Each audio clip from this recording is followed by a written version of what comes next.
নমস্কার বন্ধুরা, আজকে এই ভিডিওর মাধ্যমে আপনারা জানতে চলেছেন কর্মীদের জন্য নতুন পেনশন স্কিম। জানুন সম্পূর্ণ বিস্তারিত তথ্য সম্পর্কে। কর্মীদের জন্য নতুন পেনশন স্কিম। এখন কত বছর চাকরি করলে পেনশন পাবেন আপনি? কর্মীদের সামাজিক সুরক্ষা দিতে নতুন পেনশন স্কিম এনেছে সরকার। সম্প্রতি চালু হয়েছে এমপ্লয়িজ পেনশন স্কিম 2026। আগের মতোই রয়েছে পেনশন পাওয়ার সব নিয়ম। এখন ন্যূনতম কত বছর চাকরি করলে পেনশন পাবেন আপনি?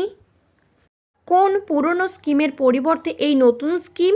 গত 29শে জুন নতুন এমপ্লয়িজ পেনশন স্কিম 2026-এর ঘোষণা করেছে সরকার। এই স্কিম জায়গা নিয়েছে 1995 সালের পুরনো ইপিএস স্কিমের। পাশাপাশি 1971 সালের ফ্যামিলি পেনশন স্কিমের জায়গায় এখন গণ্য হবে এই নতুন পেনশন স্কিম।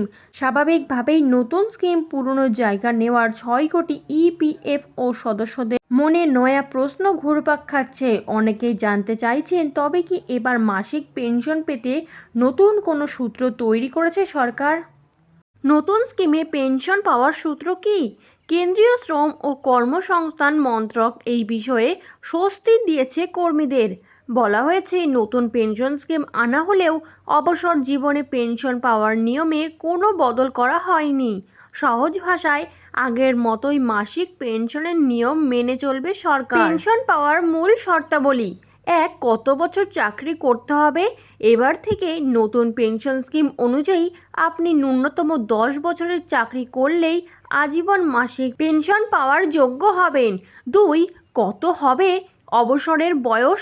সাধারণত কোনো কর্মীর পেনশন পাওয়ার সাধারণ বয়স হলো 58 বছর। তবে কোনো গ্রাহক চাইলে 50 বছর বয়স থেকেও কিছুটা কম হারে আর্লি রিডিউসড পেনশন নিতে পারেন। 3. আপনি যদি 10 বছরের কম চাকরি করেন, নতুন নিয়ম অনুসারে যদি আপনার চাকরির মেয়াদ 10 বছরের কম হয়, তবে আপনি মাসিক পেনশন পাবেন না। সেক্ষেত্রে আপনি ইপিএস ফান্ডে জমা হওয়ার পুরো টাকা তুলে নিতে পারেন, অথবা একটি স্কিম সার্টিফিকেট নিয়ে পরবর্তী চাকরিতে তা যোগ করতে পারেন।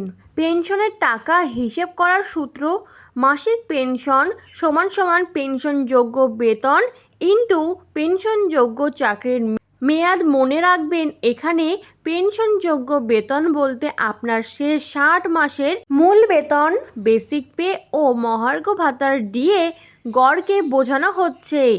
বর্তমানে বেশিরভাগ গ্রাহকের জন্য এই বেতনের সর্বোচ্চ সীমা প্রতি মাসে 15,000 টাকা ধার্য করা আছে। কিভাবে বুঝবেন কত পেনশন পাবেন? এই বিষয়ে একটি উদাহরণ ধরা যেতে পারে। ধরুন, কোনো কর্মচারীর গড় বেসিক পে 15,000 টাকার সর্বোচ্চ সীমায় রয়েছে। তাহলে চাকরির মেয়াদ অনুযায়ী তিনি আনুমানিক কত টাকা মাসিক পেনশন পাবেন? হিসেব অনুযায়ী 10 বছরের চাকরির জীবন শেষ করলে আপনি প্রতি মাসে আনুমানিক 2,143 টাকা করে আজীবন নিশ্চিত পেনশন পাবেন। অঙ্কটি সামান্য হলেও এটি আপনার অবসর জীবনে একটি স্থায়ী উপার্জনের গ্যারান্টি দেয়। এবার ন্যূনতম পেনশন কি বাড়ছে? একটা বিষয়ে আপনাকে মাথায় রাখতে হবে, বর্তমানে ইপিএস-এর অধীনে ন্যূনতম পেনশনের পরিমাণ প্রতি মাসে 1,000 টাকা।